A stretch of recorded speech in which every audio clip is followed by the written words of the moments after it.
The farmhouse stood alone in the Belgian countryside, its stone walls weathered by centuries of wind and rain. It was December 1944, and I was Staff Sergeant Thomas Bennett, leading a 12-man squad tasked with holding a critical crossroads during the Battle of the Bulge. The German offensive had caught us off guard, and now we were scattered across the Ardennes, trying to slow their advance with whatever resources we had. The farmhouse wasn't much. 2 stories of old stone construction, with a barn attached to the main structure and fields stretching in every direction. But it sat at the intersection of 2 roads the Germans needed to move their armor forward, which made it strategically valuable despite its humble appearance. "Sarge, this place is a death trap," Private Danny Walsh said as we conducted our initial survey of the position. "One road in, one road out. If the Germans come in force, we're surrounded with nowhere to go. That's why we're going to turn it into a fortress," I replied, studying the building's layout with a defender's eye. "We don't need to hold forever, just long enough for reinforcements to arrive, maybe 24 hours. The building had thick stone walls that would stop small arms fire and provide some protection from artillery fragments. The second floor offered good visibility of the surrounding terrain. The barn, connected to the main house by a covered passage, provided additional space and alternate firing positions, but what caught my attention was the hay chute. Every barn had one, a wooden chute that ran from the hayloft down to the lower level, designed to drop hay to the animals below without having to carry it downstairs. This particular chute was built into the stone wall separating the barn from an attached storage room, positioned at an angle that descended from the loft to a point about 4 feet off the ground floor. I studied that chute for a long time, my mind working through tactical possibilities. The opening at the bottom was roughly 2 feet square, positioned in a corner where it would be difficult to see from outside. The chute itself was enclosed, protecting anyone inside from return fire. And, most importantly, it aimed directly at the barn's main entrance, the most likely breach point if Germans attacked the position. The angle was perfect, roughly 30 degrees downward, which meant anyone shooting from inside would have a slightly elevated position, giving them clear sight lines over any cover or obstacles on the barn floor. The chute's wooden construction was reinforced with iron bands, making it sturdy enough to support a soldier's weight. And the stone wall it was built into provided excellent protection on one side. An idea began forming, unconventional and probably crazy, but potentially effective. "I want to modify this hay chute," I announced to my squad. "Turn it into a defensive position." Corporal Mike Harrison looked at me like I'd lost my mind. "A hay chute? Sarge, how is a chute for dropping hay supposed to help us fight Germans? Think about it. The chute is enclosed, protected. It's aimed at the main entrance. If we remove the bottom section and reinforce the opening, someone could position themselves inside with a clear field of fire across the entire barn entrance while being almost completely protected from return fire." "You want someone to shoot from inside a hay chute?" Private Rodriguez asked, his tone making it clear what he thought of the idea. "Exactly. It's a perfect kill slot. Anyone coming through that barn door would be silhouetted against the light visible target. The shooter inside the chute would be in darkness, protected by stone and wood, with a restricted field of fire that actually works to our advantage. It focuses the engagement to a specific zone we can predict and control." The squad exchanged glances that clearly said they thought their sergeant had finally cracked under the stress of combat. "Sarge, that's insane," Harrison said flatly. "A hay chute kill slot? The Germans will think we've lost our minds." "Hell, I think we've lost our minds." "Maybe," I conceded, "but humor me. We've got time to prepare this position, and I'd rather have unconventional defenses that work than conventional defenses that fail. Worst case scenario, we don't use it. Best case, it saves our lives." Private Walsh was shaking his head in disbelief. "So let me get this straight. You want one of us to climb inside a wooden chute meant for dropping hay and wait there for Germans to walk through the door so we can shoot them from inside farm equipment?" "When you put it that way, it does sound ridiculous," I admitted. "But look at the geometry. That entrance is a fatal funnel. Anyone coming through has to pass through a narrow opening and they'll be backlit. From inside the chute, you'd have clear shots at multiple targets and they'd have almost no way to return effective fire. The chute walls and the stone provide cover from almost every angle. This is the craziest thing I've heard since Jackson tried to use a cow as a distraction during that patrol last month," Rodriguez muttered. "And that worked, didn't it?" I pointed out. "The cow got shot. But we didn't. That's my point. Unconventional doesn't mean ineffective." Over the next several hours, we fortified the farmhouse with everything we could improvise. We knocked firing holes in the stone walls at strategic points, creating loopholes that allowed us to engage targets outside while remaining protected. I had Walsh and Rodriguez work on the ground floor, positioning their holes to cover the approaches to the main house entrance. We positioned furniture to create barricades that would slow any assault, tables turned on their sides, cabinets pushed into doorways, anything that would force attackers to slow down or bunch up in predictable locations. We prepared fallback positions on the second floor, with clear fields of fire to the ground level, establishing a layered defense that would make every foot of the building costly for attackers. We booby-trapped approaches with grenades rigged to tripwires, using wire we salvaged from a damaged fence. Private Jenkins, who'd worked in his father's hardware store before the war, proved surprisingly adept at creating these improvised traps. "It's just like setting up a bell to ring when someone opens a door," he explained, "except instead of a bell, it's a grenade, and instead of ringing, it explodes." And I modified the hay chute. We removed the bottom section of the wooden chute, creating an opening large enough for a soldier to position himself inside with his weapon. The work was delicate. We needed to maintain the structural integrity of the chute while creating a viable firing position. I reinforced the opening with sandbags we filled from the barn floor, creating a protected lip that would stop small arms fire. The angle of the chute provided natural cover. Anyone inside would be shooting downward at a slight angle, making them very difficult to target from the barn entrance. The restricted opening meant that incoming fire would have to come through a very specific trajectory to hit the defender, while the defender's outgoing fire could cover the entire entrance area. I tested the position myself, climbing into the chute with my Thompson submachine gun. The fit was tight but manageable. I had to position myself at an angle, bracing my back against one wall of the chute and my feet against the other, creating a stable shooting platform. Through the opening, I had a perfect view of the entire barn entrance, approximately 20 feet of space where any enemy soldiers would be clearly silhouetted against the outside light. The stone walls of the chute protected me from the sides, and the wooden construction above protected me from overhead. It was essentially a built-in pillbox, aimed at the most likely breach point. The shadows inside the chute meant I would be nearly invisible to anyone entering, while they would be clearly visible to me. "It actually works," I admitted, climbing back out. "The field of fire is limited, but that's an advantage. Anyone coming through that door has nowhere to hide. And from inside the chute, you're protected from almost any angle of return fire."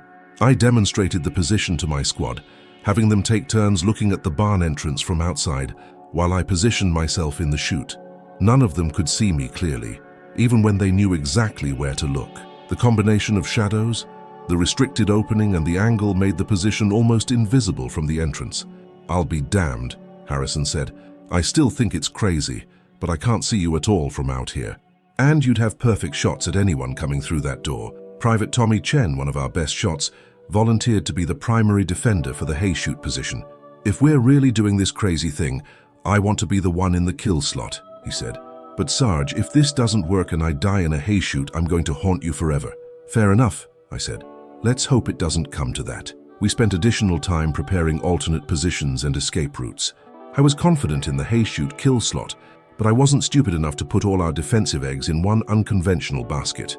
We established multiple firing positions throughout the farmhouse, created hardpoints where we could concentrate defensive fire, and planned routes for falling back through the building if we were overwhelmed. The mockery from the squad continued as we completed our preparations. They'd started calling it the hay chute kill slot, with heavy sarcasm, joking about how we'd revolutionized defensive tactics by turning farm equipment into weapons.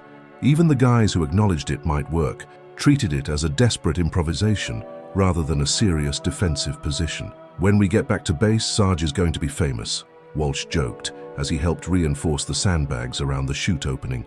"The guy who invented hay chute warfare. They'll teach it at officer school.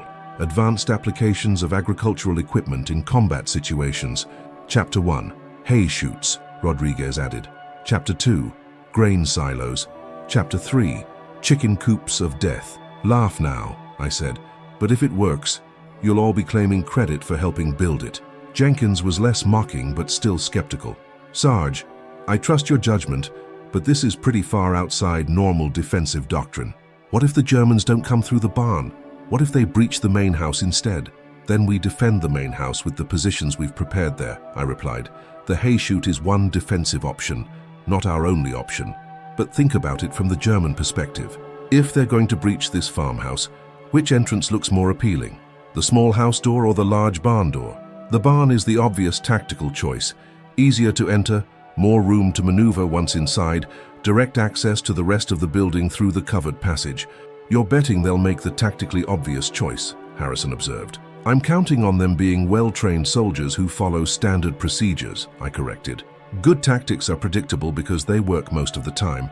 We're just creating a situation where following good tactics leads them directly into a kill zone. We finished our preparations as darkness fell. The farmhouse was as ready as we could make it with limited time and resources.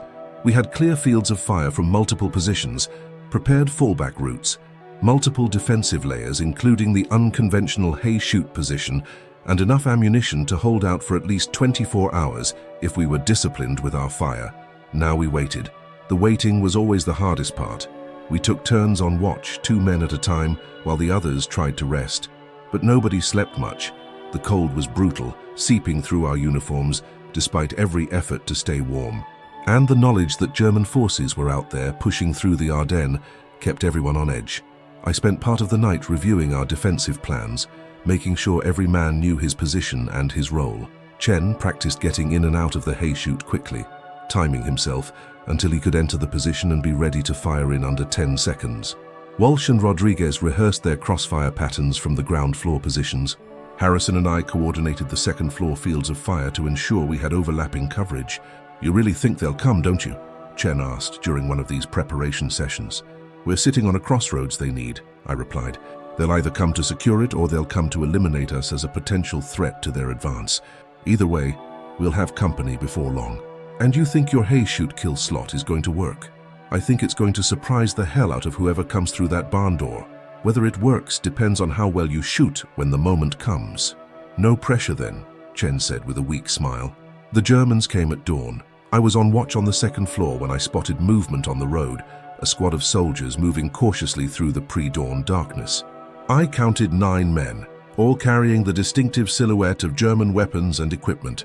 They were advancing in a tactical formation, clearly experienced troops conducting a reconnaissance in force to secure the crossroads. "Contact," I whispered into the darkness, keeping my voice low. German patrol, 9 men, approaching from the east road. Everyone to positions. Stay quiet, stay hidden. Let them commit before we engage. The squad moved silently to their assigned defensive positions. Chen climbed into the hay chute with his M1 Garand and extra ammunition, settling into the braced position we'd practiced. Harrison positioned himself at a second-floor window with clear sight lines to the approach. Rodriguez and Walsh took firing positions, covering the main entrance from inside the house. Jenkins moved to a position covering the covered passage connecting the barn to the main building. I watched the German patrol advance. They were good, using cover effectively, moving in coordinated bounds with one group providing overwatch while another advanced. These weren't green troops or second-rate garrison soldiers. These were combat veterans, probably from a frontline infantry unit, and they'd clearly done this before. The patrol reached the farmhouse perimeter and paused. Through my binoculars, I could see their squad leader, an Unteroffizier, equivalent to our sergeant, examining the building, assessing it for threats. He was making tactical decisions, probably weighing whether to bypass the apparently abandoned farmhouse or clear it to ensure their rear was secure. He chose to clear it. Bad decision for him, good for us. I watched as the German squad leader organized his men, using hand signals to communicate his plan. The patrol split into 2 elements with practiced efficiency. 4 men would provide overwatch, while 5 entered to clear the building. Standard tactics, professionally executed. The overwatch team positioned themselves with clear sight lines to the farmhouse entrances, while the entry team prepared to breach. "Wait for my signal," I whispered to Harrison beside me, knowing the message would be passed silently to the other positions. "Let them commit to the entry before we engage. Chen, your weapon's free when you have clear targets. Everyone else waits for my shot." The 5-man German entry team approached the barn entrance, exactly as I'd predicted. The barn was the logical entry point. Larger door, easier to breach than the smaller house entrance, provided more room for the entry team to operate, and it connected to the main structure through the covered passage. They were making tactically sound decisions that unknowingly played directly into our defensive preparation. I could see the German point man clearly now through my binoculars. He was young, maybe 20, with a rifle held in a professional ready position. He reached the barn door and tested it, unlocked as we'd left it. He signaled to his team, then pulled the door open wide and entered, weapon raised, scanning for threats in the dim interior. He saw an apparently empty barn, hay bales, old equipment, farming tools, no visible defenders. His team followed him through the door, moving in a standard room-clearing formation. The second man went left, the third went right. The fourth and fifth entered and began moving toward the covered passage that led to the main house. Chen let them all enter. I could imagine him in the hay chute, watching through his sights as 1, 2, 3, 4, 5 German soldiers came through the door and spread out into the barn, weapons ready, scanning for enemies they couldn't see. He was exercising fire discipline, waiting until all the targets were in the kill zone before engaging. Then he opened fire from the hay chute. The sound was deafening in the enclosed space, the rapid crack, crack, crack of an M1 Garand firing as fast as Chen could pull the trigger. From his position in the chute, elevated and protected, he had a perfect angle on all 5 Germans, who were silhouetted against the light from the still open door behind them. The first German went down immediately, hit multiple times before he even realized where the fire was coming from. The second tried to turn toward the unexpected threat and took rounds through his center mass. The third managed to fire a burst in the general direction of the hay chute, but his rounds hit stone and wood. Chen was protected by the chute's construction, and the angle made him nearly impossible to hit. The fourth and fifth Germans tried to take cover behind hay bales, but Chen's elevated position in the chute gave him angles they couldn't escape. He fired methodically, his training evident in the controlled bursts, his rounds punching through the hay and finding targets behind it. Hay provided concealment, but no actual protection from bullets. In less than 10 seconds, all 5 Germans in the entry team were down, dead or dying on the barn floor. The 4-man Overwatch team outside reacted immediately, firing at the barn entrance and trying to suppress whoever was inside. But they couldn't see Chen. He was invisible inside the hay chute, protected by stone walls and positioned in shadows where the limited light couldn't reach him. Their rounds hit the barn door frame, splintered wood from the walls, but couldn't reach the protected position inside the chute. "Now," I said to Harrison, and we opened fire from the second floor. From our elevated position in the farmhouse, we had clear shots at the German Overwatch team. They were focused on the barn, trying to suppress the threat they couldn't see, and they weren't watching for additional firing positions. Harrison hit 2 with his first bursts, his bar chattering as he fired controlled bursts. I got the third with my Thompson, catching him as he tried to move to better cover. The fourth German realized he was the last man standing and tried to run, breaking from his position and sprinting back toward the road. He made it maybe 10 yards before Rodriguez got him from a ground floor firing position, a single well-aimed shot that dropped him in the middle of the road. 9 Germans, eliminated in less than 30 seconds. When the shooting stopped, the silence was almost shocking. My ears rang from the gunfire in the enclosed spaces. Smoke hung in the cold morning air, mixing with our visible breath. And in the barn, Chen climbed carefully out of the hay chute, his face pale but his weapon ready, scanning for any additional threats. "The hay chute worked," he said, his voice slightly shaky with adrenaline, but steady enough. "Sarge, that crazy idea actually worked. They had no idea where I was. I could see all of them perfectly, and they couldn't see me at all. It was like shooting from complete cover with a perfect field of fire. 3 of them tried to return fire, but they were shooting at walls. They never figured out where I was positioned. We moved cautiously to secure the perimeter, weapons ready in case this was part of a larger force, but the patrol had been alone, a reconnaissance element sent ahead to secure the crossroads, now eliminated before they could report back. We checked the German casualties. All 9 were dead or dying, a complete wipeout of an experienced patrol by a squad defending a single farmhouse. The hay chute position had accounted for 5 confirmed kills in under 10 seconds, and its effectiveness had enabled us to eliminate the Overwatch team before they could effectively respond to the ambush. "I take back every joke I made about the Chute Kill Slot," Walsh said, staring at the scene in the barn with something like awe. "That was the most effective defensive position I've ever seen. They walked right into a kill zone and never had a chance. 5 armed trained soldiers, eliminated before they could even identify where they were taking fire from." Rodriguez was examining the hay chute construction with new appreciation, looking at the angle, the protected position, the restricted but deadly field of fire. The Germans couldn't see the shooter, couldn't get an effective angle to return fire, and every one of them was silhouetted perfectly against the door. It's brilliant.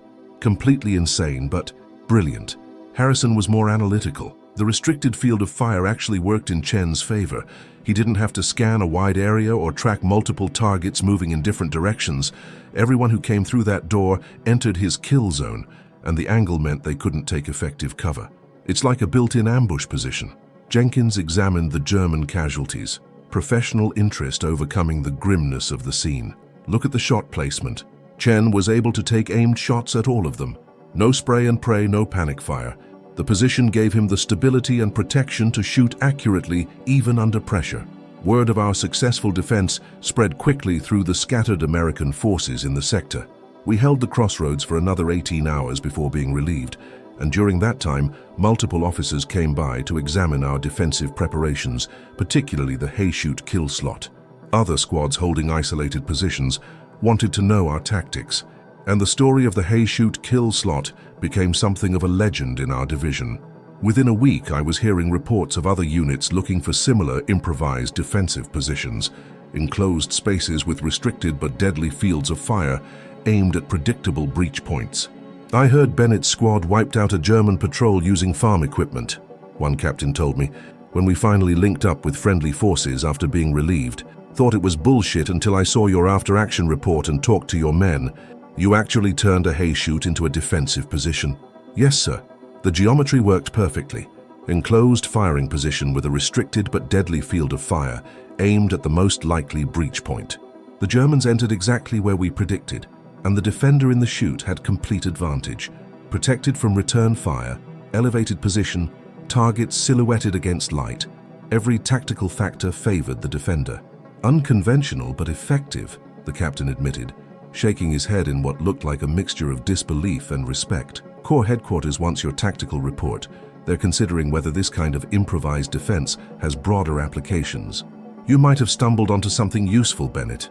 Over the following weeks, as the Battle of the Bulge continued and eventually turned in our favor, other units adapted the principle behind the Chute Kill Slot. Any enclosed, protected position that offered a restricted but deadly field of fire on a predictable approach became known as a kill slot position.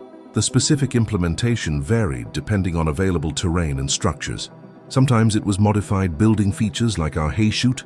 Sometimes it was constructed positions, built specifically for the purpose.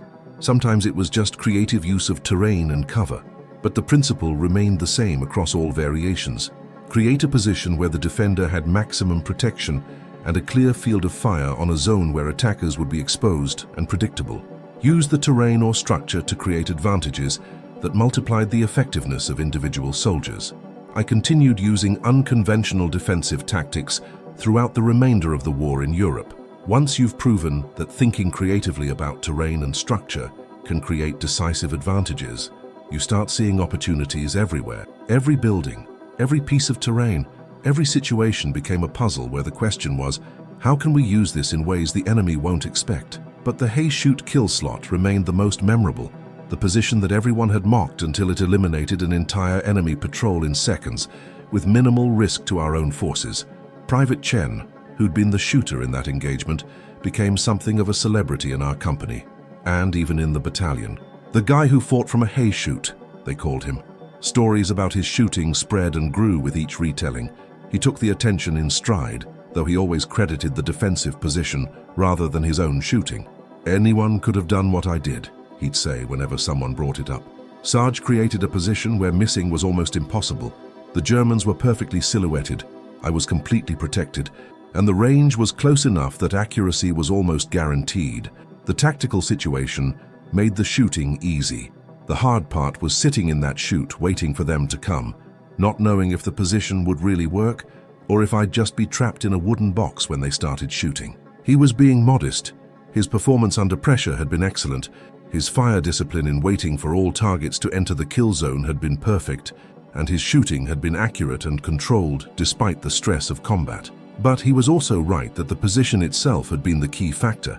Good tactics multiply the effectiveness of good soldiers, and the Chute Kill Slot had been excellent tactics applied to a specific defensive problem.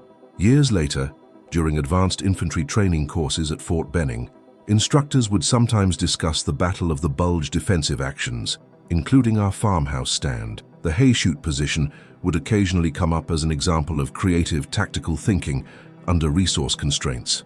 When you're defending with limited personnel against superior numbers, you need force multipliers, instructors would tell new soldiers gathered in classrooms far from any battlefield. Sometimes those multipliers come from equipment or support, artillery, air power, armor. Sometimes they come from creative use of terrain and structure. Bennett's squad at the Ardennes crossroads demonstrated that even something as simple as a hay chute could become a deadly defensive position when properly employed. The lesson isn't that you should look for hay chutes specifically. The lesson is that you should look at every defensive position creatively, asking yourself, what features of this terrain or these structures can I use to create advantages? The mockery we'd endured while building that position seemed almost quaint in retrospect. My squad had thought I was crazy, proposing to turn agricultural equipment into a weapons emplacement. The jokes about hay chute warfare and advanced applications of farm equipment had been constant during our preparation. But when the shooting started, and that position eliminated 5 enemy soldiers in under 10 seconds while keeping our defender completely safe, the mockery turned to respect, then to admiration, then to imitation as other units adopted the principles we demonstrated. They'd mocked the Chute Kill Slot until it wiped out a 9-man patrol. After that, nobody mocked it again. Instead, they studied it, adapted it, and incorporated the principles into their own defensive planning. The farmhouse itself stood for decades after the war, a simple Belgian farm that had briefly been a fortress. I visited it once in the 1980s, 4 decades after the battle. The barn was still there, older and more weathered, but structurally unchanged. And the hay chute was still there too, a simple piece of farm construction that had briefly become a lethal weapons emplacement. I stood in that barn, now peaceful and quiet, and remembered the sound of gunfire echoing in the enclosed space, the smell of cordite mixing with hay and old wood, the desperate mathematics of defending an isolated position against a determined enemy, the relief when the shooting stopped and we'd survived. And I remembered the moment when an unconventional idea proved its worth in the most decisive way possible, by keeping my soldiers alive and eliminating the threat before it could overwhelm us. Sometimes the difference between a crazy idea and a brilliant tactical innovation is nothing more than whether it works when the shooting starts. In the Belgian countryside in December 1944, the Chute Kill Slot worked perfectly. 9 German soldiers paid the price for walking into a kill zone they never saw, eliminated by a defender they couldn't locate, firing from a position they couldn't have imagined. We'd turned a simple farming implement into a weapon of war. We'd used the enemy's own tactical doctrine against them, predicting their actions and preparing a response that gave us every possible advantage. And we'd proven that sometimes the best defensive positions are the ones nobody expects, not because they're hidden, but because they're so unconventional that the enemy doesn't even think to look for them. That hay chute saved lives. It eliminated an enemy patrol. And it taught me a lesson I carried through the rest of my military career. Never dismiss an unconventional idea just because it seems crazy. Sometimes crazy ideas work, and when they do, they can change the outcome of battles.